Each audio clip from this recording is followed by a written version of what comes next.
All right. Well, hello to everyone who's tuning in, and welcome, and thank you again so much for joining us for this really important discussion.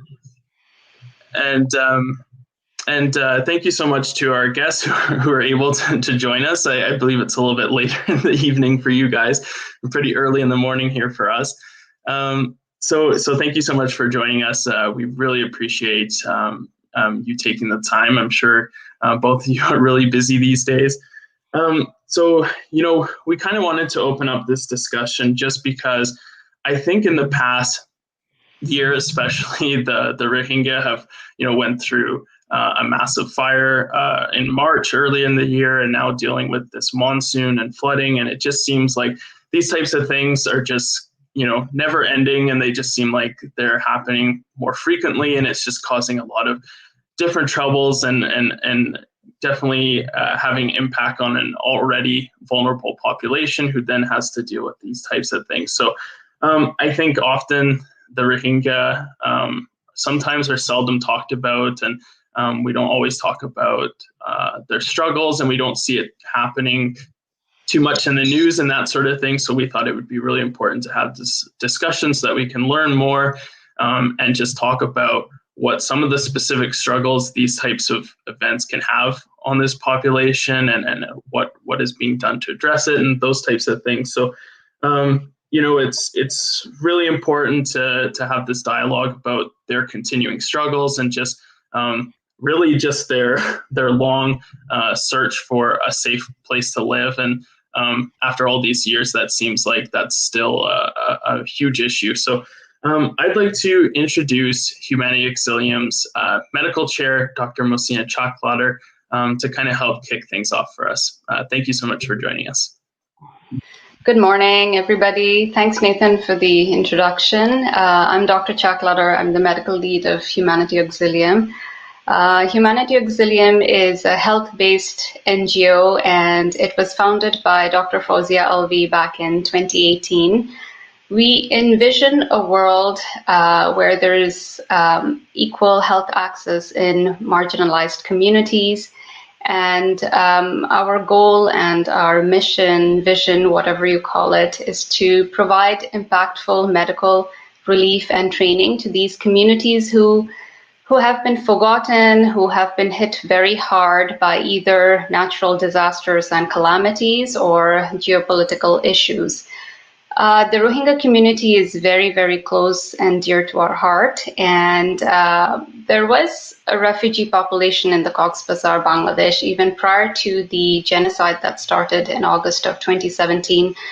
But since the genocide, there has been an influx of thousands of Rohingya population into the community, into the camps, because of unrest and torture back in Myanmar. They have faced decades and decades of challenges, and now challenges in Bangladesh. It has taken different shape in different times of the year, and COVID has not made it easy. So you can imagine there are 34 camps in the Kutupalong Rohingya population refugee camp in Cox's Bazar, and they're all cramped in just 13 kilometer square area. So they face multiple challenges right now. So we are in partnership with Turkish Red Crescent, which is our international partner on the ground, and we have had a huge success in terms of our COVID outreach project, which has been going on for a year, where our team of doctors, nurses, as well as volunteers are going to the Rohingya community, educating them about the COVID crisis, trying to see who are positive and giving them medication, as well as some referral to the hospitals if needed.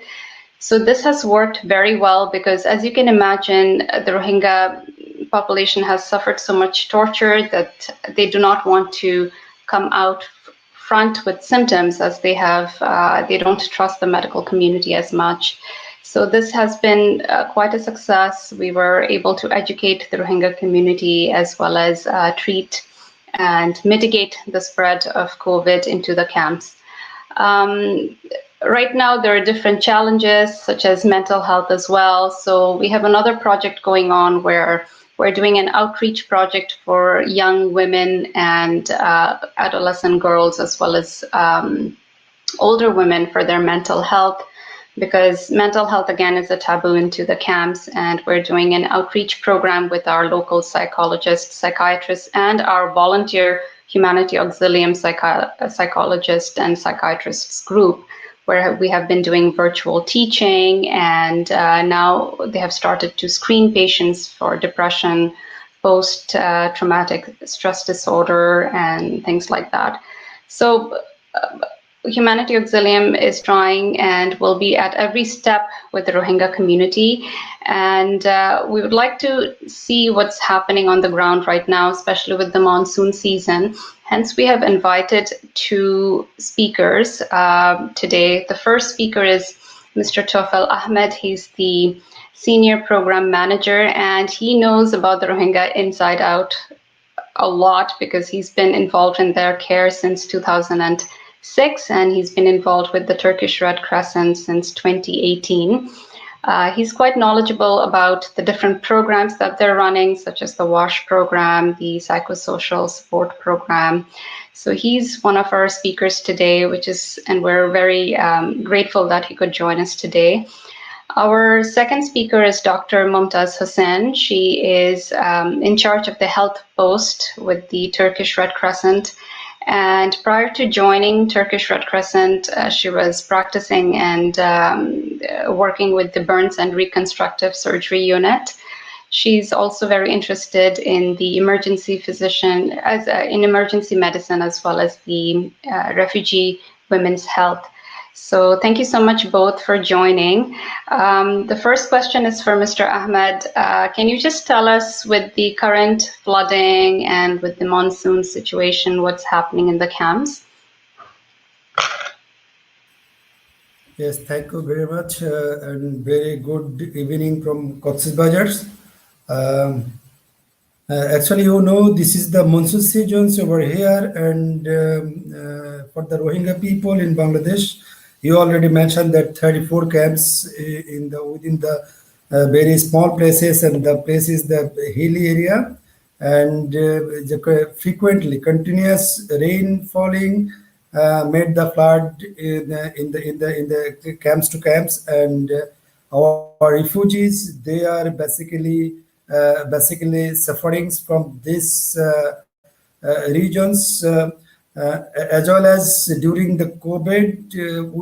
We are mostly not very close to them due to the COVID.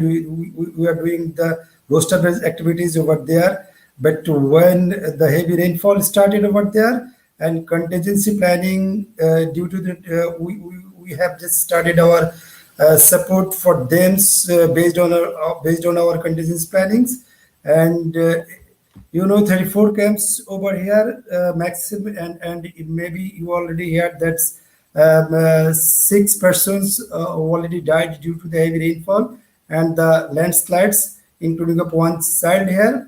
So our catchment area, especially we are focusing the camp 17, and here when the heavy rainfall started and flood started over here, our response teams just reached over here with the community volunteers. We have the skilled volunteers and skilled staffs over there.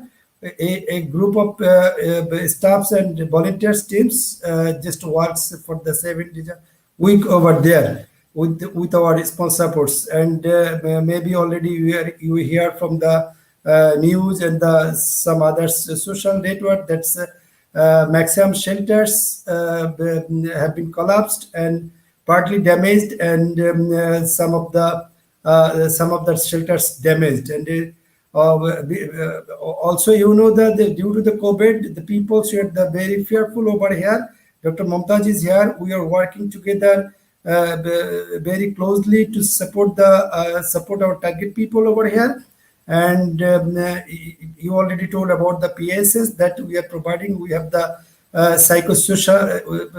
We have the staffs for the psychosocial supports. We have the colleagues who is the psychologist, and we have the skilled volunteers who have very good knowledge on the first PFA, psychological first aid. So when in need basis, we are providing them the psychosocial supports, and if needed, we refer them to the health post.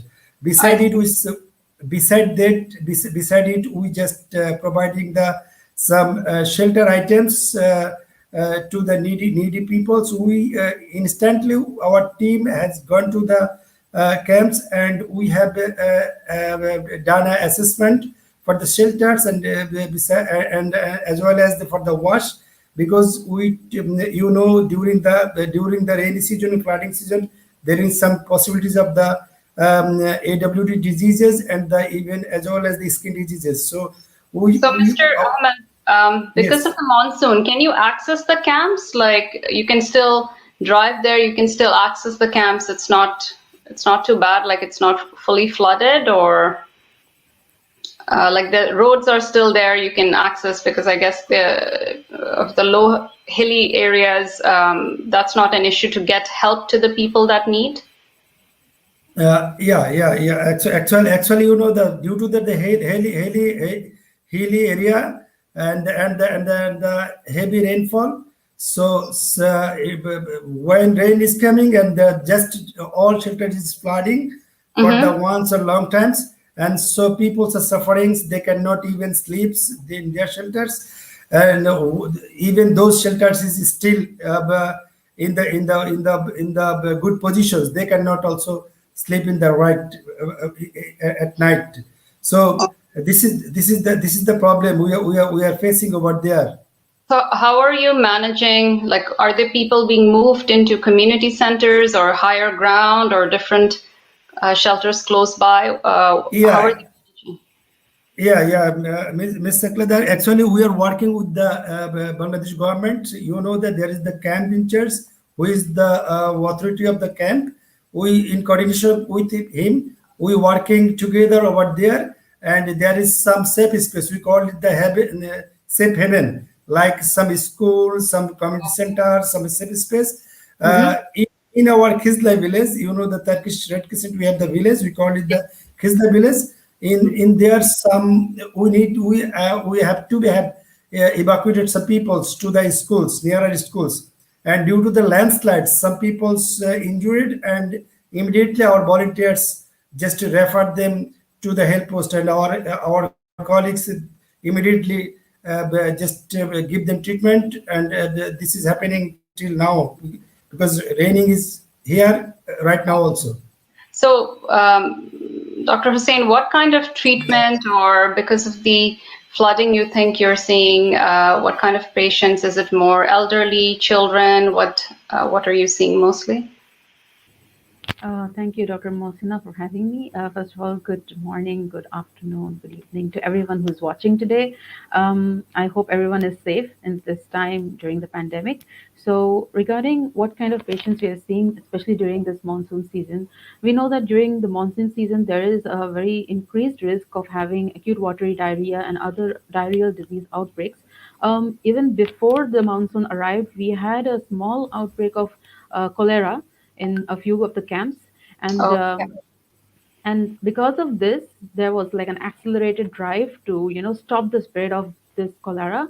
And the wash sector along with the health sector, they worked together to actually to educate all these people living in those specific camps where there were outbreaks, and to educate them and to provide them with cholera tablets or chlorine tablets, which are called aqua tabs, so that they could have access to only clean, safe, pure water. And because of this, just uh, just immediately before or preceding the monsoon season, there has not been like a very sudden rise in diarrheal diseases.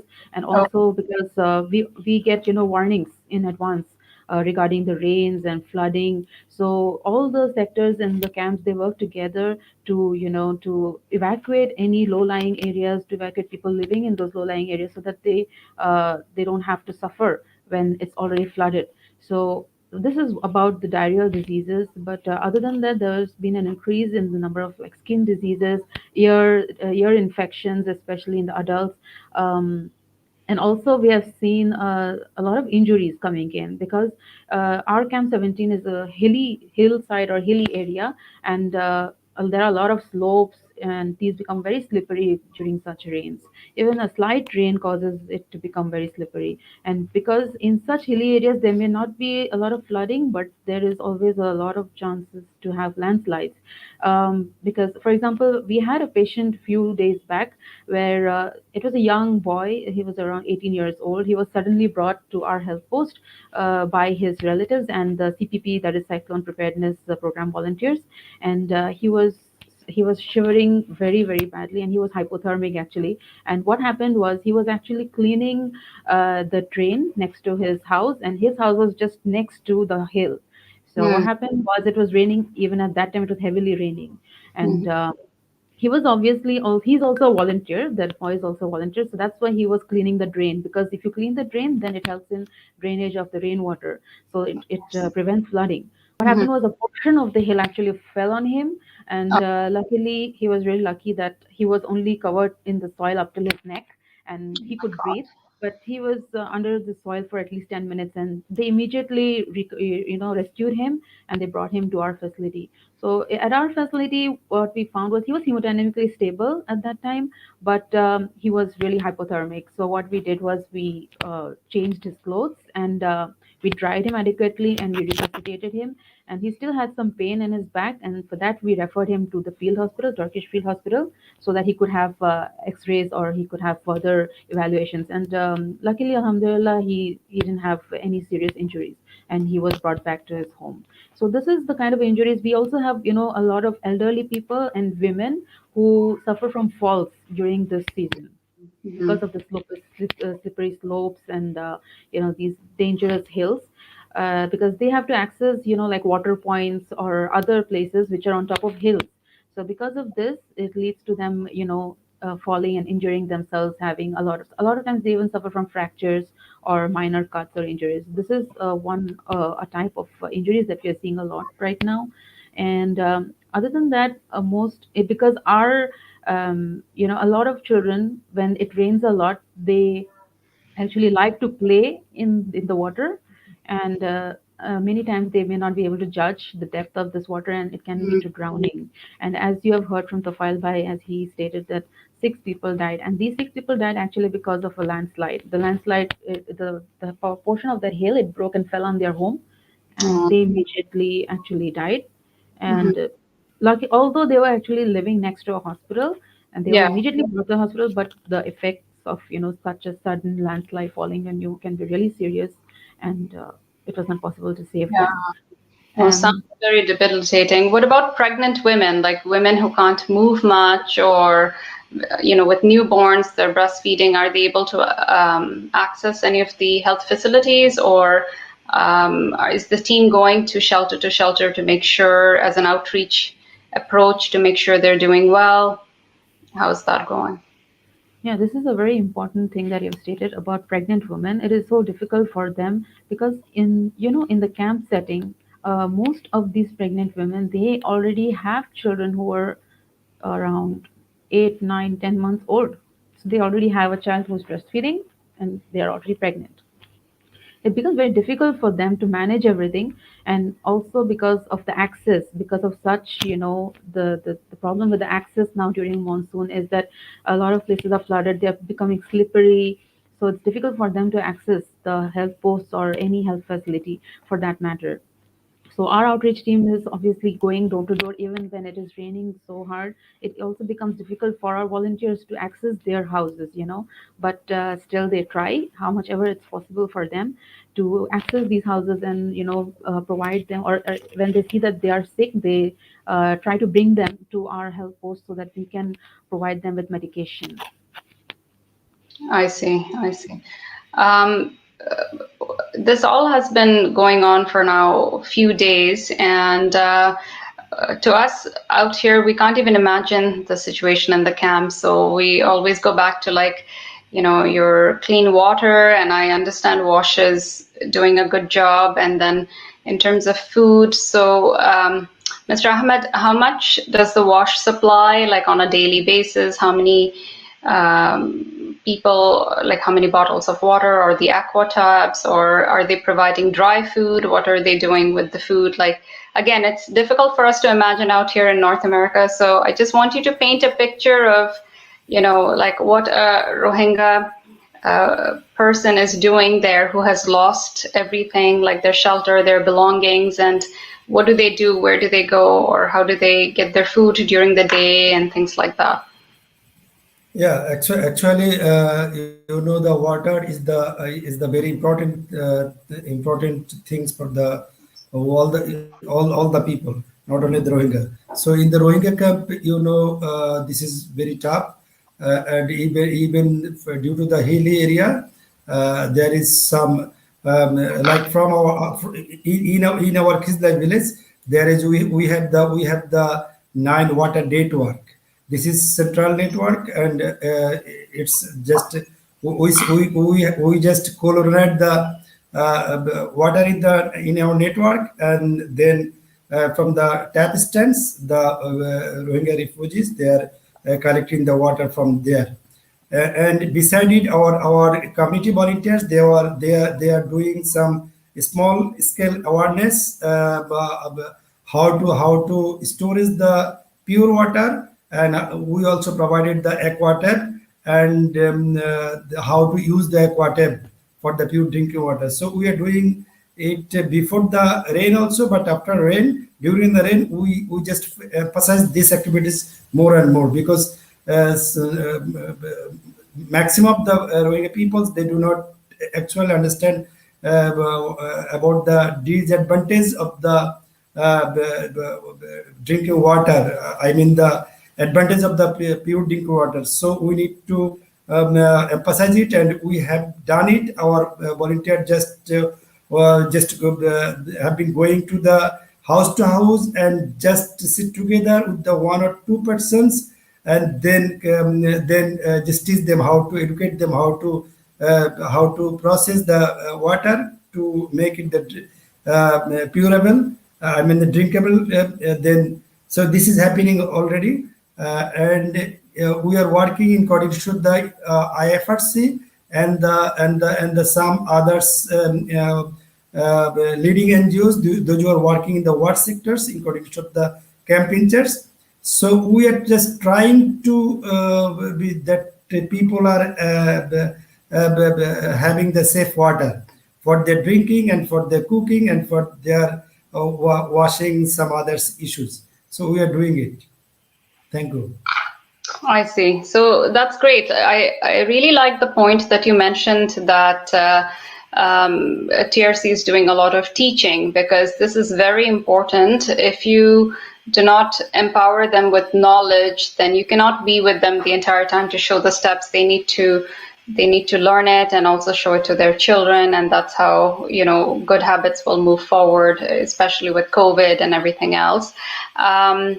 Also, there's always a trust issue between the Rohingya and the health community and things. Are you getting the local Rohingyas or Machis involved in all of your projects so that they can feel that they're part of our community, is also trying to help our community?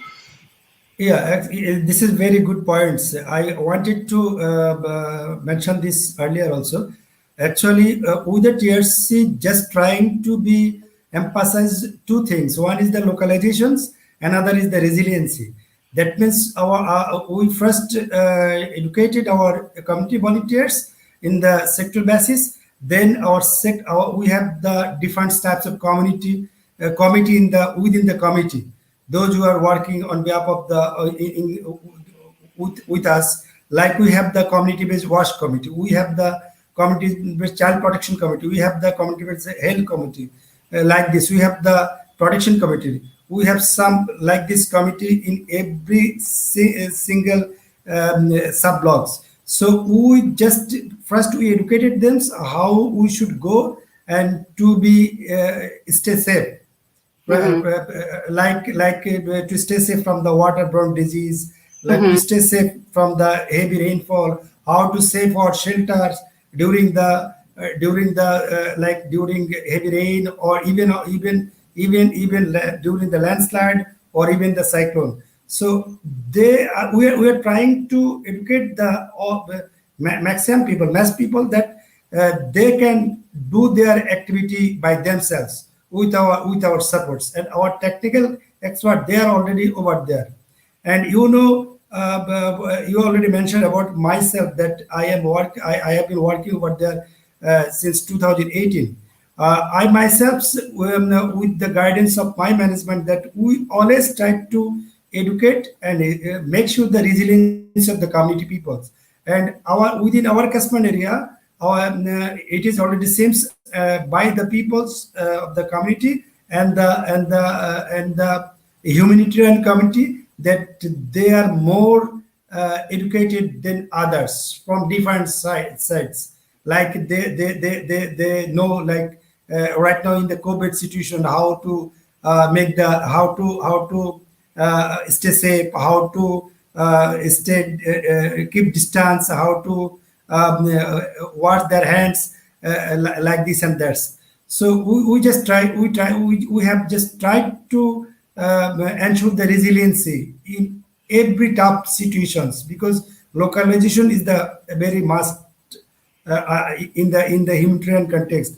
And you already have visited over here, because Yes. you see this communal camp setting, it's very tough.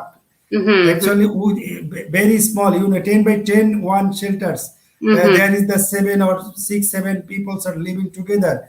While it is also tough to keep distance also. Yes. So we are just working. So we want to make sure that they trust me, they trust our team over here, and our trust our community volunteers, and trust by themselves. And they maybe you also hear about that the community people, this is the context to context is depends, that there is some dogmatisms, there is some social customs, there is some religious some issues, that I mean the misconceptions, that like you are talking about the pregnant women with Dr. Mamtas. There is some other issues like disabled people, so differently able peoples are there. They are the children, they are the elderly people, they are the women, they are the youth.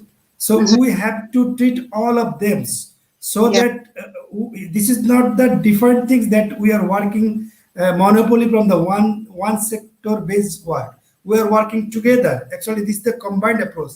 From we working with the health sector, we Yeah. working with the water sector, we working with the shelter sector, we working with the protection sector, we working with the I mean the camp management sector, we working with the camp authority, because our main focus is to reach to the target people with our maximum support when needed. So we That's are just trying doing that.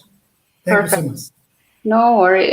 That sounds great that you have kept all kind of populations in mind, especially the disabled, the elderly, and the pregnant who are, it's very difficult for them to access healthcare. Um, Dr. Hussein, can you just tell us how women in general are dealing with this, especially not just the monsoon related injuries, but also with COVID and then the social pressures, and they have moved here and, maybe their husbands, in-laws, they have to live all in such a small space. How is the stress and emotional turmoil that you see in your women patients?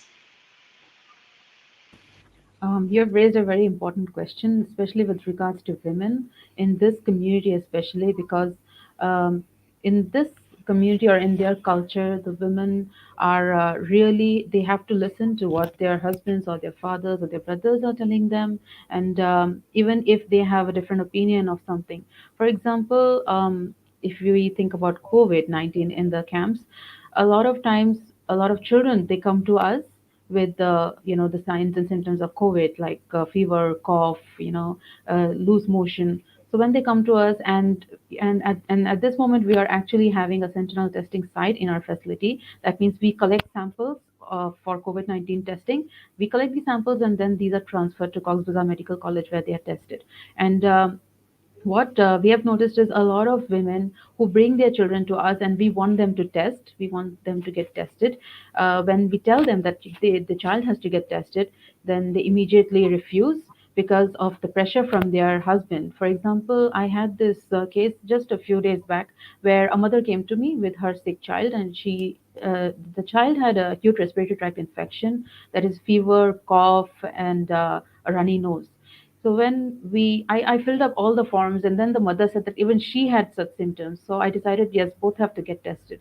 When I sent them to we have like a separate room for testing, for sample collection. When I sent them over there, immediately the mother was like, she does not want to get tested. She was like, I don't have to get tested. And even if I get tested, if my husband hears about this, he's going to beat me, and I cannot do this. So I tried to actually reason with her, but it was not possible because if her husband hears, or if in case she comes out as positive, or a child comes out as positive, yeah, she will have to face the wrath of her husband. So she didn't want to do that, and ultimately she went away without taking any medications. So a lot of women have to face these kind of pressures in these communities.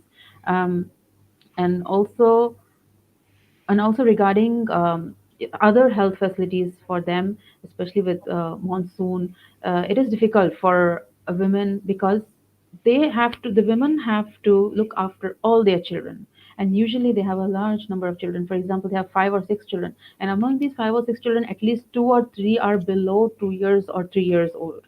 So the male person, that is the husband or the father, they actually go away, or they're not really involved with, uh, a lot of them, a maximum of them, they're not really involved with, taking care of the children. So the entire responsibility falls on the mother. So when the mother is having to take care of so many children, it becomes really difficult for her. A lot of times we see, in our hospital, the mother comes with at least 3 children. So for someone to be able to, climb in such steep hills and access a health facility, or when it's raining, to climb such places, wearing a lot of clothes, and it becomes really difficult for them. But this is their life, and they have to live in this way, unfortunately. So these are the problems I think they face a lot. Oh, that's very heartbreaking that she's afraid to get tested because, you know, she might get tortured by her husband. But like, why are they afraid to be tested? Do they have to go to the isolation center? Is that the fear, or what's the rationale you think that they don't want to get tested?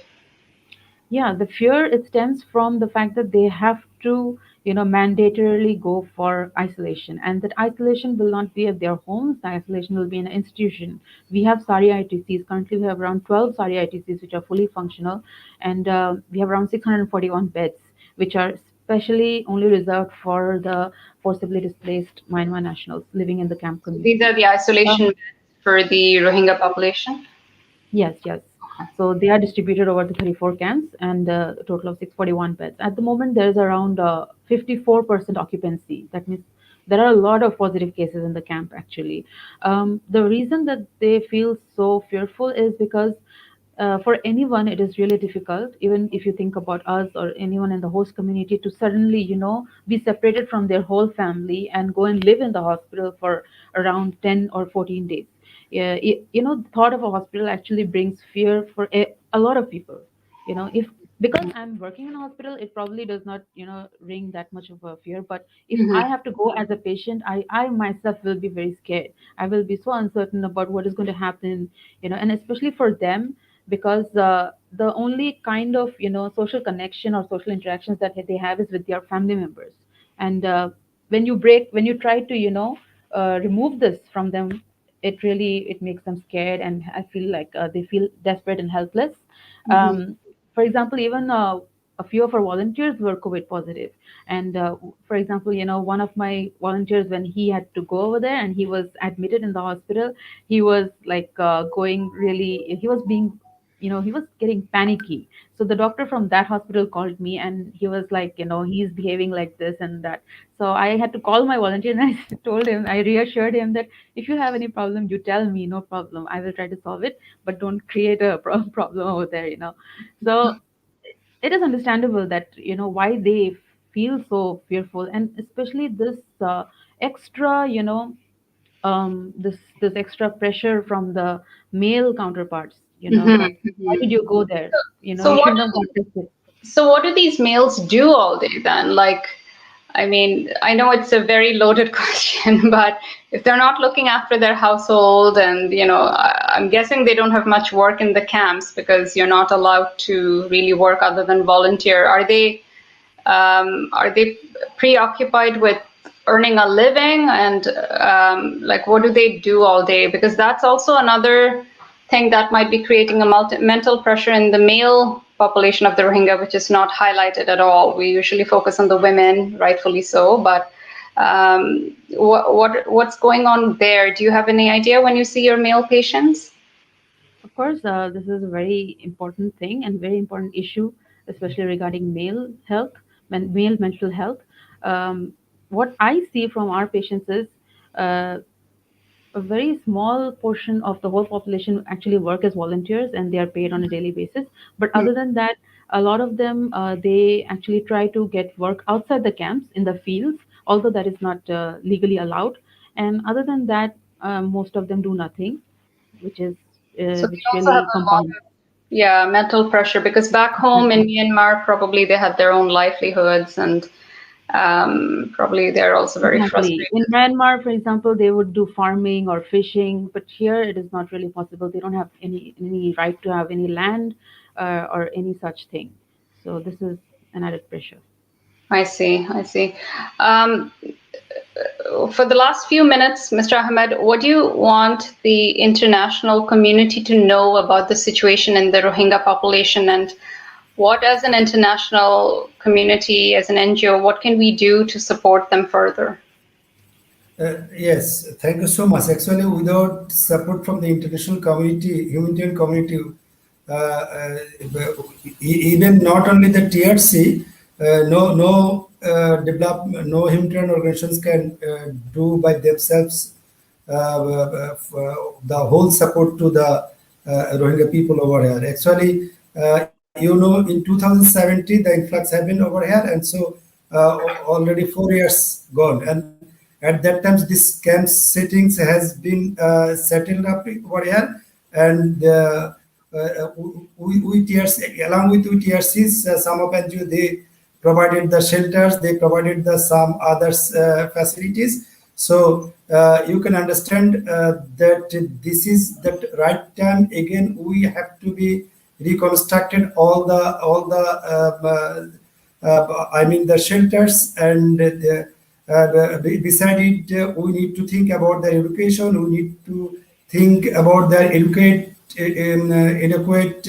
health. We have to think about their livelihood. We think about their children educations. We have to think about their human rights. So, as a humanitarian partner and as a principal, as a Red Cross Red Crescent principles, we are just focusing that everybody is safe. So international humanitarian community, they have to come together over here. They have to see again and again, and they send their expert for even if needed the assessments, and work together with us and support this vulnerable community. Actually, these people really vulnerable.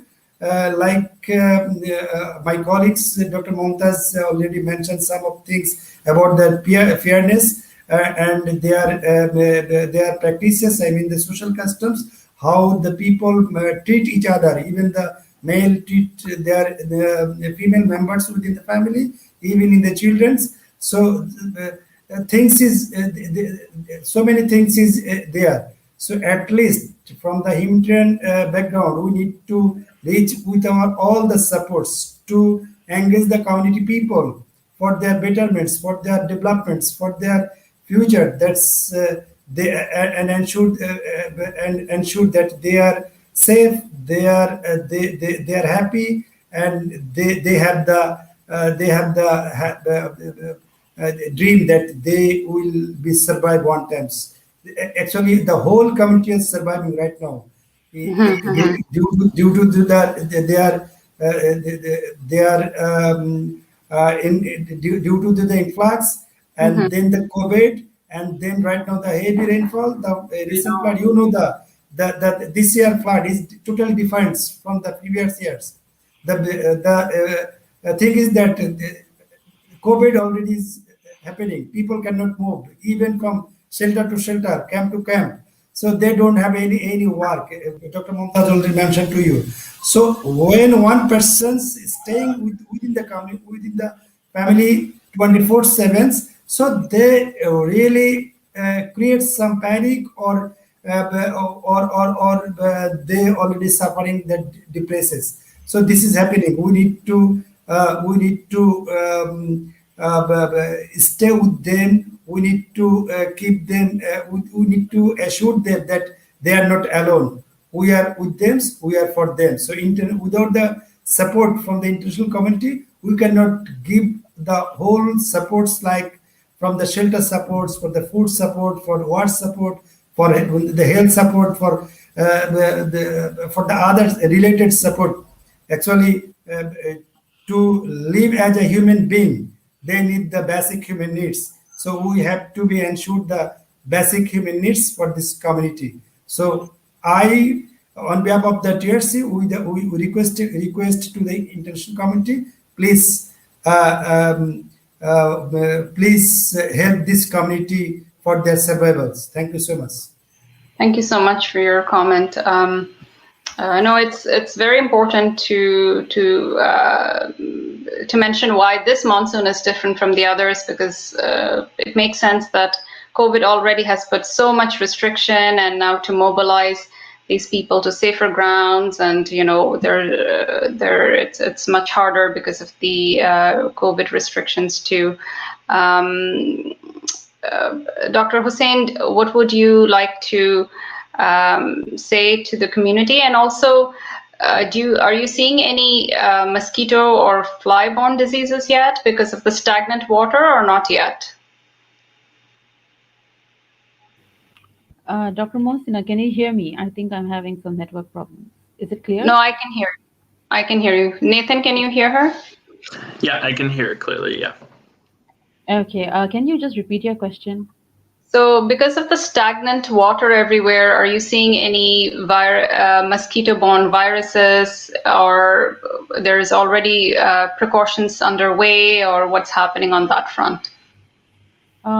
Of course, having such stagnant water is a very big risk for dengue, for diseases which are mosquito-borne like dengue and chikungunya.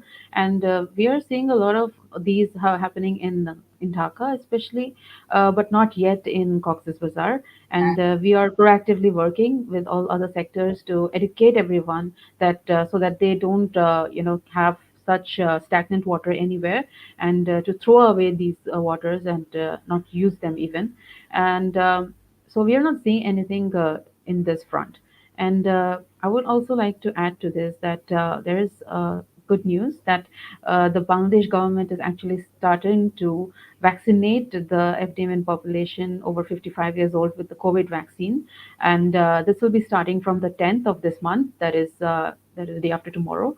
And all the preparations have already been underway. There are 58 centers, and even our center has been selected for this vaccination. And we will be providing these vaccines for those who are 55-year-old.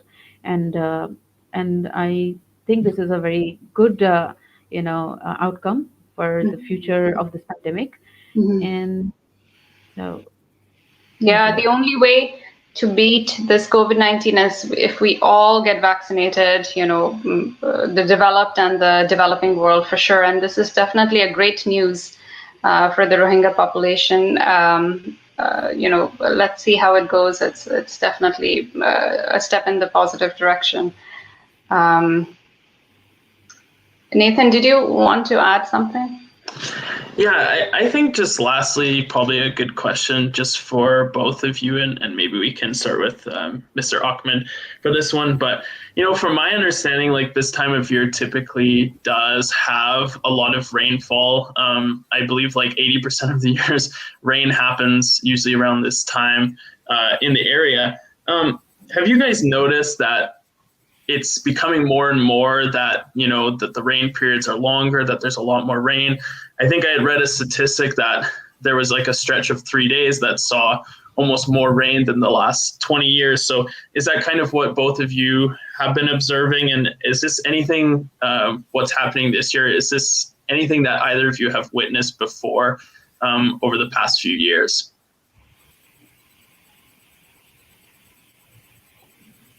And maybe we can start with Mr. Ahmed if you'd like. Sorry, I missed your question. Can you repeat it? No worries. I was just asking, if this year, if you've noticed that the rainfall is particularly heavier than any of the previous years.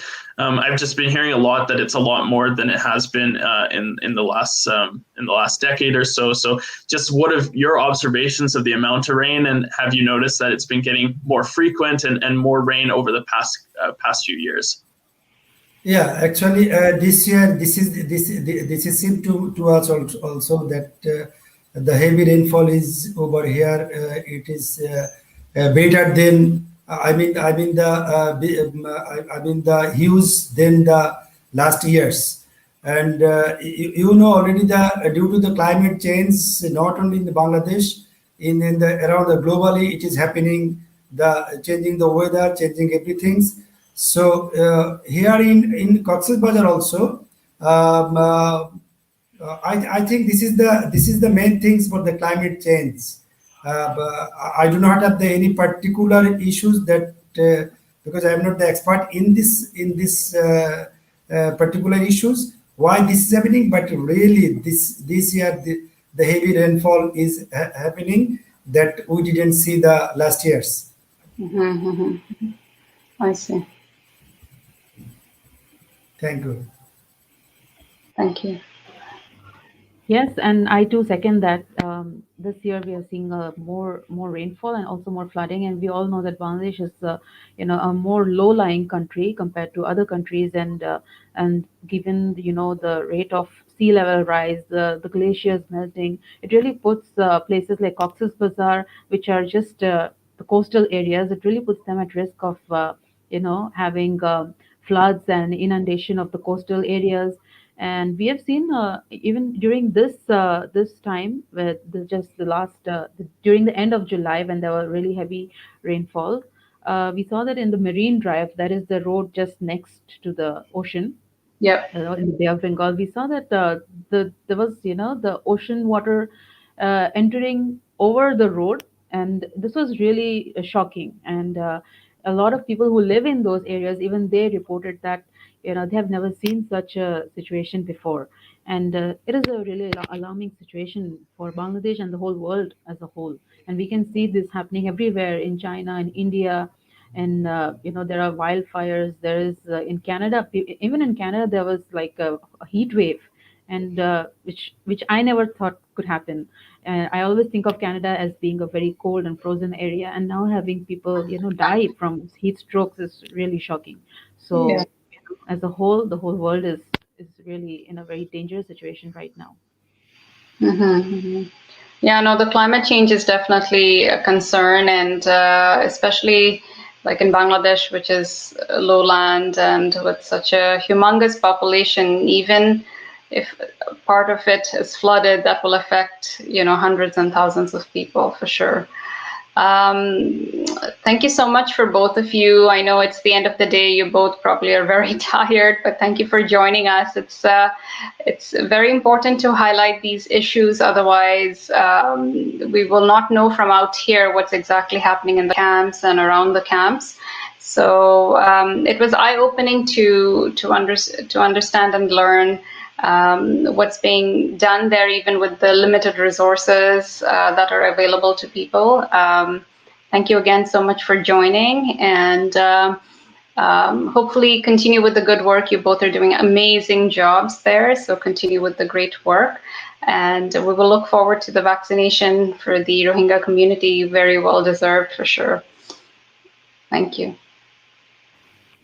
Thank you so much, Dr. Mohsina and Nathan, for having us, and thank you to Humanity Auxilium for arranging this webinar. And I hope Thank that you we so all much. can work in coordination to bring a lot of change in the people's lives who are more vulnerable. Thank you. Thank you so much from my side also, and the Humanity Auxiliums. that we are working together over here. We are lucky that. Thank you so much, Nathan and Dr. Sakladar. Thank you so much. Yes, thank you. Thank you guys so much for joining us. And thank you to everyone who was able to join us this morning and to learn a little bit more about what's happening in the Rohingya refugee camp. So thank you again for joining us. We really appreciate your time, and we're so fortunate to be able to work so closely with you guys. Thanks so much. Good night. Thank you. Good night.